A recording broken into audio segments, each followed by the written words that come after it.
एक राजा ने अपने सैनिकों को सड़क के बीच में एक बड़ी चट्टान रखने के लिए कहा।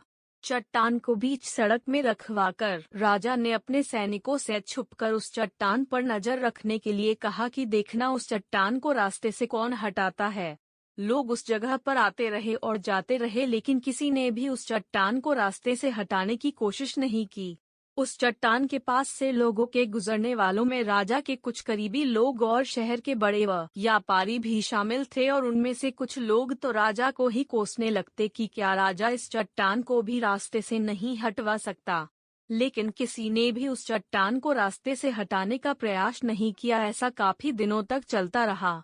एक दिन एक किसान अपनी सब्जियों के साथ उधर से गुजर रहा था। उसने चट्टान को रास्ते में पड़े देखा और सोचा कि सबको इस चट्टान की वजह से कितनी तकलीफ हो रही है। उसने अपनी मजबूत लाठी से उस चट्टान को एक तरफ धकेलने की कोशिश शुरू कर दी।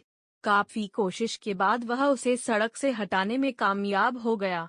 चट्टान रास्ते से हटाने के बाद किसान अपनी सब्जियों को उठाकर जाने ही वाला था कि अचानक कुछ बड़ी की मात्रा नजर एक पोटली पर गई, जो ठीक उसी जगह पड़ी थी जहां से उसने वह चट्टान हटाए थे। उसने उस पोटली को खोलकर देखा तो उसमें सोने के कई सिक्के थे, और उन सिक्कों के साथ राजा का एक संदेश भी था, जिसमें लिखा था कि ये सोने के सिक्के उनके लिए हैं जो इस चट्टान को रास्ते से हटाएगा। दोस्तों, बिल्कुल ठीक इसी तरह हम सबक एक ही मात्रा लाइफ में भी कई परेशानियां आती है। कुछ लोग उन परेशानियों से बचकर निकल जाते हैं और कुछ रास्ता बदल देते हैं, और चंद लोग ठान लेते हैं उन परेशानियों का हल निकाल लेने की, और ऐसे ही लोग मुश्किलों में संभावनाएं और संभावनाओं में छिपे अवसर खोज लेते हैं।